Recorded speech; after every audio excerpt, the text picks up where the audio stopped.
എല്ലാവർക്കും താരൂസ് ആയുർ ടിപ്സിൻ്റെ പുതിയൊരു വീഡിയോയിലേക്ക് സ്വാഗതം. നമ്മുടെ ശരീരത്തിൻ്റെ ആകാരവടിവ്, ഒരു ഷേപ്പ് നിലനിർത്താൻ വേണ്ടിയിട്ടുള്ള ഒരു ബെസ്റ്റായിട്ടുള്ള വളരെ ഹെൽപ്ഫുള്ളായിട്ടുള്ള ഒരു യോഗയിലെ ആസനമാണ് ഇന്നത്തെ വീഡിയോ. ത്രികോണാസനമാണ് ഇന്നത്തെ വീഡിയോ എന്ന് പറയുന്നത്. ചിലരൊക്കെ ഡ്രസ്സൊക്കെ ഇട്ട് കഴിഞ്ഞിട്ടുണ്ടെങ്കിൽ അവർ പറയും, അയ്യോ എൻ്റെ വയറിൻ്റെ സൈഡ് നോക്കിയാൽ തൂങ്ങിക്കിടക്കുന്നു, അല്ലെങ്കിൽ അടിവയറ്റിലിങ്ങനെ തൂങ്ങി കിടക്കുന്നുണ്ടാവും.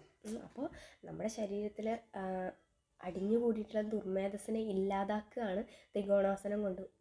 ത്രികോണാസനത്തിൻ്റെ ഏറ്റവും വലിയ ഗുണം എന്ന് പറയുന്നത് ബോഡിക്ക് നല്ല ഷേപ്പ് നൽകുക മാത്രമല്ല, ത്രികോണാസനം കൊണ്ട് ഒരു ശരീരത്തിന് ഒരുപാട് ഗുണങ്ങൾ കൂടിയുണ്ട്. നമ്മുടെ പുറത്തെ നാഡീഞരമ്പുകൾ നല്ല ബലം ലഭിക്കുന്നു. അതുപോലെ തന്നെ വയറിലുള്ള അവയവങ്ങൾക്കും അതുപോലെ തന്നെ നമ്മുടെ ശ്വാസകോശ സംബന്ധമായിട്ടുള്ള അസുഖങ്ങളൊക്കെ കുറഞ്ഞു വരുന്നുണ്ട്.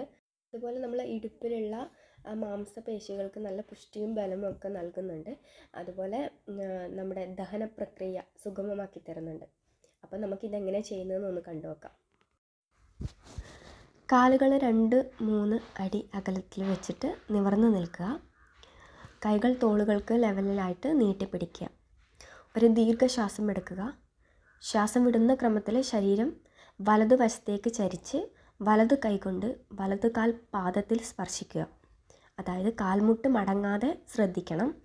തല തിരിച്ച് ഇടത്തെ ഉള്ളം കൈയിലേക്ക് ദൃഷ്ടി പതിപ്പിക്കുക. അതായത് ഇടത്തെ കൈയിലേക്ക് നോക്കുക.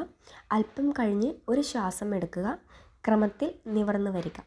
ഇതുപോലെ ഇടതുവശവും ചെയ്യുമ്പോൾ ദൃഷ്ടി വലത് ഉള്ളം കൈയിലായിരിക്കണം. ഈ രീതി 5 തവണ ആവർത്തിക്കുക. ശ്രദ്ധിക്കേണ്ട കാര്യം എന്ന് പറഞ്ഞാൽ, ഡിസ്ക് തേയ്മാനം ഉള്ളവർ ഈ ആസനം ചെയ്യാൻ പാടില്ല.